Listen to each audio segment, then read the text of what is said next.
Hello everyone, I'm back with another video. So in last video, I have shared that when information about the sacrifice is not given, then how we calculate sacrificing ratio and how we calculate the new profit sharing ratio amongst the partner in case of admission of partner. Now today I'm taking up the second case, which is when information about the sacrifice is given. So when information about the sacrifice is given, how we solve the equation and how we get the value of sacrifice and how we get the value of new ratio. Let's see.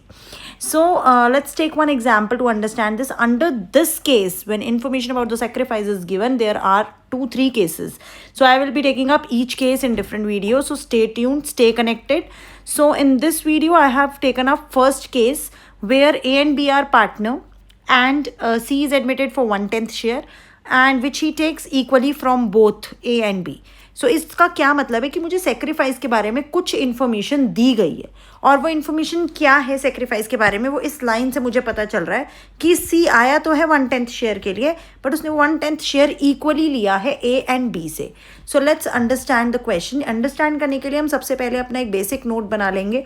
जैसे A and B लिखेंगे, old ratio लिखेंगे. इससे हमारा question solve करना थोड़ा easy हो जाता है क्योंकि इसका मतलब है हमने एक समरी बना ली अपने पास एंड सी को हमने एडमिट किया है 1/10 शेयर ऑफ प्रॉफिट के लिए.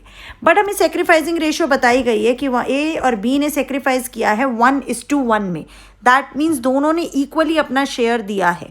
सो सी के पास जो 1/10 शेयर है वो उसको ए और बी से इक्वली मिला है. इसका मतलब है 1:1 की रेशो में ए और बी से उसको वो शेयर मिला है. तो दैट मीन्स 1/10 का हाफ उसको ए ने दिया है. ये ए का सेक्रीफाइस है. और अगर हम बात कर रहे हैं बी के सेक्रीफाइस की on other hand, so B का सेक्रीफाइस क्या रहेगा कि बी ने भी 1/10 का हाफ सेक्रीफाइस किया है. दैट मीन्स 1/20 ए का सेक्रीफाइस है एंड 1/20 ही बी का सेक्रीफाइस है. ठीक है. सो आगे से कैसे समझेंगे, ए और बी का सेक्रीफाइस 1:1 की रेशो में. ए ने कितना सेक्रीफाइस किया है, ए ने 1/20 सेक्रीफाइस किया है. बी ने कितना सेक्रीफाइस किया है 1/20, क्योंकि 1/10 शेयर जिसके लिए सी आया है वो उसने इक्वली ए और बी से लिया है. और अगर इक्वली लिया है तो 1/10 का हाफ उसको ए ने दिया, 1/10 का हाफ उसको बी ने दिया. ठीक है. आगे बढ़ेंगे अगर हम इसी के साथ, तो हम क्या देखेंगे कि ए का सेक्रीफाइस हमें पता चल गया क्या है, बी का सेक्रीफाइस हमें पता चल गया क्या है. अब हमें निकालना है एज न्यू शेयर. अगर मैं ए के न्यू शेयर की बात करूं तो दैट मीन्स ए का जो ओल्ड शेयर था 5/9, जिसे ये नहीं समझ में आता कि हम ये कैसे रेशो बनाते हैं. तो मान लीजिए बेटा 1:1 की रेशो है दो पार्टनर्स की, तो ए का शेयर होगा 1/2. हम इसका प्लस कर देते हैं, बी का शेयर होगा 1/2.